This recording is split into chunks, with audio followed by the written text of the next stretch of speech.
Assalamualaikum warahmatullahi wabarakatuh. Berjumpa kembali di channel Keluarga Misterius. Semoga kita dan kalian semua masih tetap selalu dalam lindungan Allah Subhanahu wa taala. Diberikan kesehatan, dilancarkan rezekinya, dan dimudahkan dalam segala urusan apapun. Amin ya rabbal alamin. Pada kesempatan kali ini, saya akan membawakan kisah misteri yang diambil dari Ramdan Nahdi. Oh ya, di dalam cerita ini, nama dan tempatnya disamarkan semua ya, untuk menjaga privasi pihak yang terlibat di dalamnya. Yuk daripada kita lama-lama, langsung saja kita masuk ke dalam ceritanya. Di kesempatan kali ini, saya akan membawakan kisah misteri yang berjudul Pesugihan Tali Gantung. Seperti apa kisahnya? Mari kita mulai ceritanya. Bal, Iqbal, panggil temanku Sandi, seraya menghampiriku yang sedang duduk di taman kampus. Kenapa?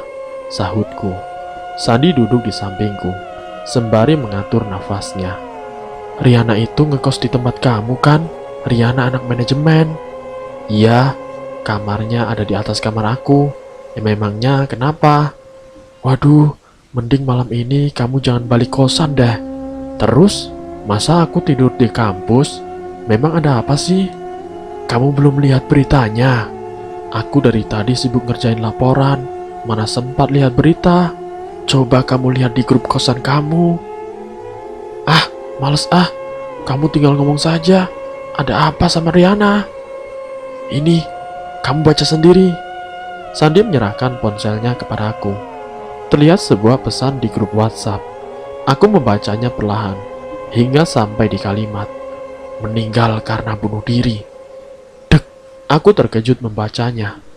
Bunuh diri? Iya, Sandi menyahut. Kapan? Katanya sih dari pagi, cuman mayatnya baru ditemukan sejam yang lalu. Padahal kemarin malam aku sama dia masih ngobrol, terus kita makan di warteg dekat kosan. Aku ngerasa tidak ada yang aneh sama dia, normal-normal saja. Terus kenapa tiba-tiba dia bunuh diri? Mana aku tahu, Bal. Terkadang ada orang yang kelihatannya baik-baik saja, padahal mentalnya lagi down parah. Mungkin dia lagi ada masalah yang berat sekali. Seberat apa sih sampai memilih bunuh diri? Padahal jelas banget itu dilarang agama. Mental setiap orang itu berbeda-beda, Bal. Kamu juga tidak bisa mengukur sepatu orang lain pakai kaki kamu. Bisa saja kalau ukurannya sama. Sudahlah, susah ngomong sama kamu. Aku ngomong serius, malah begitu jawabannya. Sandi pun bangkit dari duduknya. Kamu mau kemana? Pulang? Bah, temenin aku lah, bentar lagi. Males ah, tadinya aku ingin begadang juga di kampus. Apalagi setelah mengetahui kejadian di kosan. Pasti sekarang sedang ramai orang. Iseng aku pun membuka grup WhatsApp dari kosan. Sudah ada ratusan chat. Tentunya mereka sedang membicarakan kematian Riana. Sebagian orang memilih untuk mengungsi ke kosan temannya. Salah satunya, Mbak Cici yang kamarnya bersebelahan dengan Riana. Astagfirullahaladzim, spontan aku berteriak saat tiba-tiba foto jenazah Riana muncul di layar ponsel. Bahkan ada foto saat jenazah masih tergantung di kamar.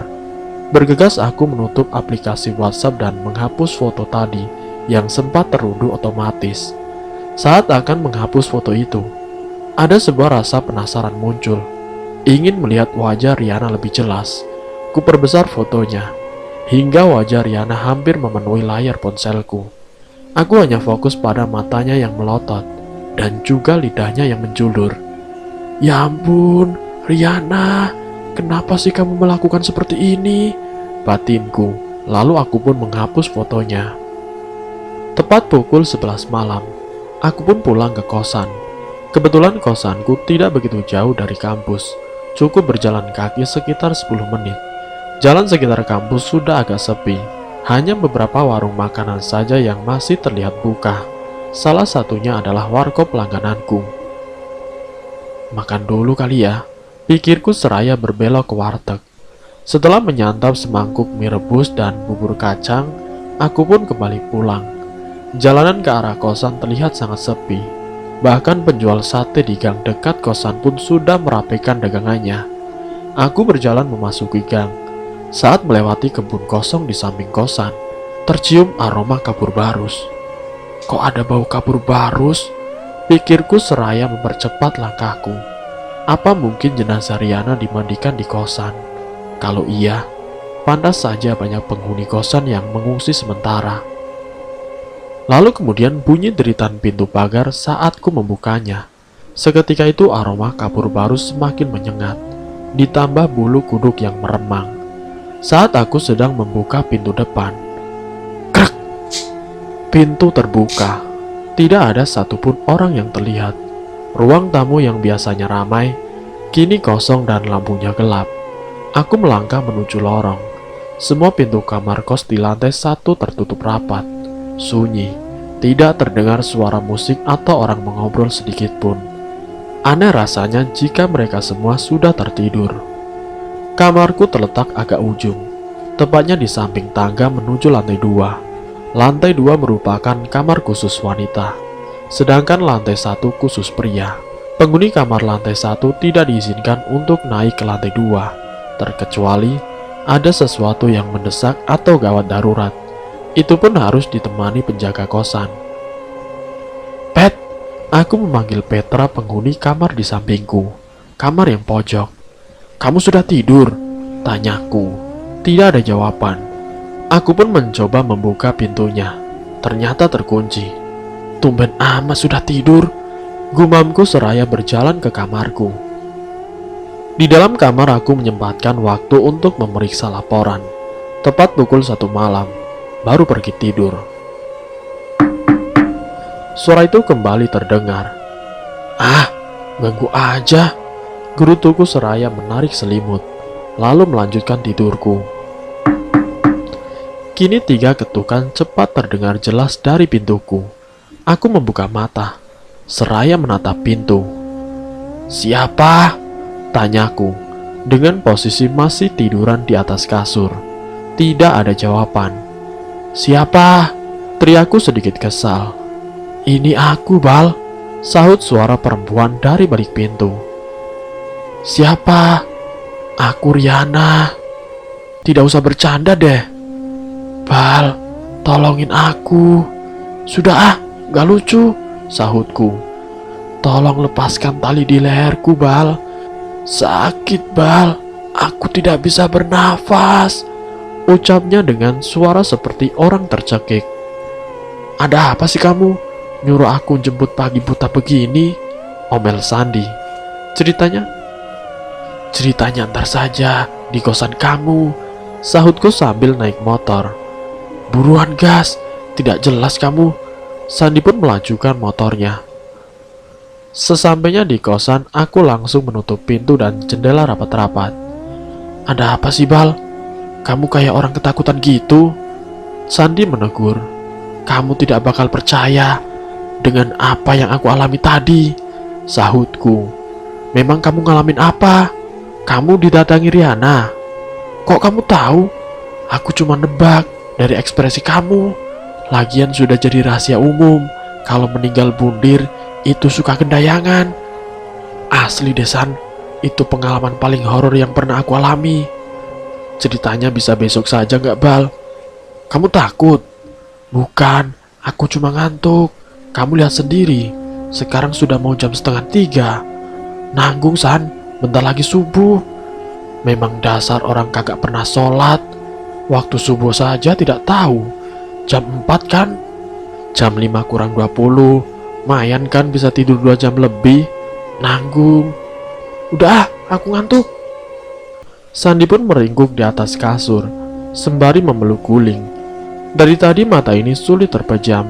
Entah kenapa wajah Riana pada foto itu terus terbayang-bayang. Ditambah suaranya tadi, membuatku gemetaran. Lalu kemudian tiba-tiba alarm berbunyi. Sontak saja mengagetkanku yang baru saja terlelap. Perasaan aku tidak ngeset alarm deh, gumamku seraya mematikannya. Lalu kemudian aku kembali tidur. Namun tiba-tiba, ting! Bunyi notifikasi pesan. Jam segini siapa sih yang SMS? Gumamku sambil membuka pesan. Ternyata itu pesan kosong dari Sandi. Spontan, aku memukul tubuh Sandi hingga ia terbangun. "Kamu jangan jahil, San," omelku. "Apa sih, Bal? Ganggu orang tidur saja," sahutnya dengan kesal. "Mana ada orang tidur mengirim SMS?" sahutku tidak kalah kesal. "Ngirim SMS bagaimana? Handphoneku ada di meja belajar, belakang kamu." Aku tidak percaya kepadanya, lalu menoleh ke belakang. Namun bukan kaki kursi atau meja yang kulihat, melainkan kaki manusia. Sangat jelas sekali, meskipun kamar dalam keadaan gelap. "Ah!" teriakku seraya naik ke atas kasur. "Kamu kenapa sih?" omel Sandi. Ada orang," balasku terbatas sembari meringkuk, berdempetan dengan Sandi. Sandi bangkit kemudian menyalakan lampunya. "Tidak ada siapa-siapa." Aku menoleh ke belakang. Benar, tidak ada siapa-siapa di dekat meja belajar. "Sumpah, San, tadi aku melihat ada kaki orang." Sandi kemudian membuka pintu kamar. "Kamu mau kemana, San?" "Aku mau ke kamar mandi," sahutnya seraya berjalan keluar. Aku berpindah ke kamar mandi sebelah. "Jangan pergi dulu, San," teriakku. "Ya, dasar penakut," sahut Sandi. "Coba kamu ceritakan, kenapa sampai ketakutan begitu?" ucap Sandi seraya duduk di kasur. "Kamu gak jadi tidur?" tanya aku. "Enggak, sudah terlanjur gak ngantuk. Mana bentar lagi subuh." "Oh, ya sudah. Jadi ceritanya..." Aku pun menceritakan sampai Riana mengetuk pintu dan bilang, "Tolong lepaskan tali di leherku," ucapku seraya menirukan gaya suaranya. "Kamu yakin itu Riana?" "Yakin, San. Aku masih hafal sekali suaranya." Terus terdengar suara tangisan dari luar. Saat itu juga, aku langsung bersembunyi di balik selimut dan menutup telinga dengan bantal. Suara tangisannya itu tiba-tiba menghilang dan lalu berganti dengan suara, kamu tahu tidak, suara orang gantung diri. Itu loh, seperti orang yang dicekik. Dan aku mendengar suara itu ada di kamar aku. Terus, asli, jelas sekali. Terus aku menelpon kamu. Posisiku masih di dalam selimut. Pas aku ngintip dikit, terlihat ada kaki yang melayang sejajar dengan posisi kasurku yang tidak terlalu tinggi. Kakinya pucat sekali dengan kuku yang membiru. Sontak aku langsung bersembunyi lagi di dalam selimut. "Terus bagaimana caranya kamu keluar kamar?" Aku keluar sambil menutup mata. Untung posisi kunci digantung. Saat sedang memutar kunci, aku mendengar suara orang tercekat tepat di belakangku. Diikuti bau kapur barus dan hembusan angin dingin. Krek, pintu terbuka. Spontan aku lari sambil berteriak tanpa menguncinya kembali. Namun Riana sudah menungguku di ruang tamu. Dari ekor mata, jelas sekali ia sedang duduk di sofa sambil menoleh padaku. Dan dia terus berkata, "Tolong aku, Bal." Sebelum aku keluar dari kosan, lalu kemudian aku keluar kosan, aku berlari sekencang mungkin ke depan gang. Ditambah lagi pas aku melihat kaki di dekat meja belajar kamu. "Jadi maksud kamu Riana juga ikut ke sini?" "Sepertinya begitu." Aku kok tiba-tiba merinding sih?" Sandi memegang belakang lehernya. "Jangan nakut-nakutin, San." Aku mengedarkan pandangan, takut Riana tiba-tiba muncul. Ternyata dugaanku benar. "Hah?" Aku pun berteriak dan melompat ke atas kasur. "Ada apa, Bal?" tanya Sandi dengan bingung. "Di belakang kamu, aku melihat ada bayangan hitam sedang berdiri di balik jendela, tepat di belakang Sandi." Sandi pun berteriak, kemudian bergabung denganku, meringkuk di atas kasur. Lampu kamar tiba-tiba mati. "Mati lampu, San," teriakku sembari meringkuk menghadap tembok. Terdengar bunyi gesekan antara kursi dan keramik. Tidak lama terdengar suara isak tangis. 1 jam sudah aku dan Sandi meringkuk di atas kasur, tidak bergerak sedikit pun. Soalnya suara tangis itu terus terdengar, lambat laun semakin kencang. Suaranya baru menghilang saat azan subuh berkumandang, diikuti juga dengan lampu kamar yang kembali menyala. "Coba kamu lihat, dia masih ada tidak?" Sandi memerintah. "Tidak ada, San." Aku membuka mata. Benar, Riana sudah tidak ada di kamar. Sandi bangkit dan berjalan ke arah pintu. "Mau kemana, San?" Tanyaku ikut bangkit. "Aku mau ambil wudhu," sahutnya. "Ikut, San. Tumben kamu sholat. Aku mau doain supaya arwah Riana tenang dan tidak mengikuti aku." "Bal, habis makan aku anterin lu ke kosan ya," ucap Sandi sembari menyantap sarapan. "Kok gitu, San?" sahutku. "Aku ngantuk sekali nih, pengen tidur. Kan bisa tidur di kosan kamu. Jadi kamu ngusir aku?"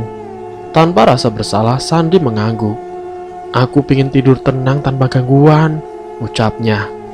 Parah, padahal bukan gua yang ganggu. Lagian kamu ngapain bawa-bawa dia ke kosan aku? Sampai anak kosan aku heboh mendengar suara cewek menangis dari kamar aku. Kan nama baikku jadi tercoreng. Aku juga bingung kenapa dia mengikuti aku. Memangnya aku ada salah apa sama dia? Ya itu kan cuma lu yang tahu. Please banget, San. Aku nginep di kosan kamu sehari lagi saja." Aku memohon dengan wajah memelas. "Tidak, ntar kalau dia muncul terus nangis, aku selotip mulutnya." Sok-sokan mau selotipin mulutnya. "Pokoknya aku bakal antar kamu balik. Titik. Jadi begitu saja pertemanan kita." "Ya, oke, fine." Aku bangkit dan berjalan keluar warung. Kamu mau kemana?" tegur Sandi. "Kenapa? Kamu berubah pikiran?" "Enggak, bayar dulu." "Kebangetan emang lo." Kulempar selembar uang 10.000, kemudian berjalan menuju kosan. "Apaan, Pet?" tanyaku. "Aku mau ngomong sesuatu." "Ngomong aja langsung. Mataku sudah sekarat banget nih."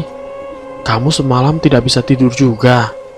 "Iya, sama, gue juga." "Terus kamu mau ngajak gue tidur bareng?" "Ya enggak. Semalam kamu kenapa berteriak? Mana sambil banting pintu pula. Ada yang mengganggu?" "Si Anu." Petra mengangkat alis sambil menoleh ke atas. Aku tahu maksudnya. "Iya, sepertinya anak bawah kos kena. Semalam semua pintu kamar diketuk. Tapi aku salut sama kamu, Bal. Berani membuka pintu terus keluar. Aku saja semalam tidak berani bangun dari kasur. Padahal semalam aku sudah memanggil kamu, tapi kamu gak nyaut. Itu gue terpaksa aja lari. Habisnya si Riana ada di kamar." "Gila, sampai masuk kamar?" "Iya, Pet. Sudah aku mau tidur dulu." "Ya sudah, Bal." Aku pun masuk ke kamar, menyalakan lampu, kemudian berbaring di kasur. Aku mengambil ponsel. Saat lampu ponsel menyorot mataku, tiba-tiba rasa kantukku hilang begitu saja. Sudah menonton puluhan video, tapi tidak berpengaruh. Ku tatap jam di layar ponsel. Pukul 9:30 pagi. "Tidur, Bal." Batinku berusaha memberi sugesti. Ponsel sudah kuletakkan di lantai. Jendela sudah kututup rapat. Lampu sudah kumatikan. Kini hanya tinggal menguatkan niat untuk tidur, sembari menutup mata dan mengatur nafas. Aku bangun dengan kondisi kamar yang begitu gelap. Dengan mata setengah terbuka, kulirik ke arah jendela. Sudah gelap sekali. Kemudian mengeluarkan tangan untuk mengambil ponsel. Jam 7 malam. Batinku saat melihat jam. Seketika itu aku bangkit dan menyalakan lampu.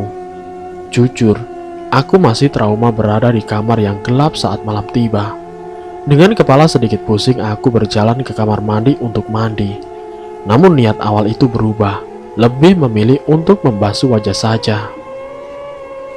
"Pet," panggilku sambil mengetuk kamarnya. Lalu berusaha membuka pintu. Ternyata pintunya dikunci. Kuambil ponsel di kamar, lalu menelpon Petra. "Pet, kamu di mana, Pet?" tanyaku saat sambungan telepon terhubung. "Aku di kampus," balasnya. Di kamar kamu ada orang? Enggak, memangnya kenapa? Aku mendengar suara gedebuk dari kamar kamu. Ah, kamu jangan bercanda. Sumpah gak ada siapa-siapa di kamar aku. Kamu jangan takut-takutin, Bal. Aku pun kemudian menutup teleponnya. Ini pasti adalah ulah Riana. Ketika namanya terlintas di pikiran, aku langsung merinding. Kuedarkan pandangan. Kekhawatiran ia tiba-tiba muncul. Buru-buru ku ambil tas lempang, lalu keluar kamar. Krak, krak. Mataku langsung tertuju pada gagang pintu kamar Petra yang bergerak-gerak. Dengan tangan agak gemetar, ku masukkan kunci pada lubangnya. Susah sekali. Buruan, Bal, teriak suara batinku. Kunci terjatuh ke lantai. Krak, krak, krak. Dari ekor mata bagian kiri, terlihat gagang pintu itu bergerak semakin cepat. Sementara dari ekor mata bagian kanan, terlihat lampu tangga yang tiba-tiba mati. Aku pun berlari menuju ujung lorong. Terlihat lampu ruang tamu juga mati, sehingga area sekitar pintu depan terlihat begitu gelap. Di sanalah aku melihat ada seorang sedang berdiri. Dari kejauhan, hanya pakaian putihnya saja yang terlihat. Riana, kalau aku ada salah sama kamu, tolong maafkan. Jangan ikutin aku terus, ucapku dengan suara lantang sambil menutup mata. Bal, balasnya. Bal, kamu kenapa? Tanya suara yang kukira Riana. Aku membuka mata. Siapa ya? Tanyaku dengan ragu-ragu, karena tidak bisa melihat wajahnya dalam kegelapan. Ia berjalan mendekat, lalu menyalakan lampu. Aneh, kosan kok jadi gelap-gelapan gini? Keluhnya. Seketika itu hatiku lega. Ternyata itu bukan Riana, melainkan Mbak Cici. Mbak ngagetin saja, ucapku. Kamu yang ngagetin. Ngapain lari-lari di lorong? Lagian Mbak berdiri di sana. Saya kira Mbak Aku tidak berani menyebut namanya. Riana, kamu diteror juga. Jangan keras-keras ngomongnya, Mbak. Nanti dia dengar. Oh iya, saya ke kampus dulu ya, Mbak. Pamitku berlalu ke arah pintu. Bal, panggilnya. Iya, Mbak. Jangan pergi dulu. Boleh temenin Mbak bentar nggak? Temenin kemana, Mbak? Tanyaku dengan bingung. Mbak mau ambil baju sama berkas di kamar.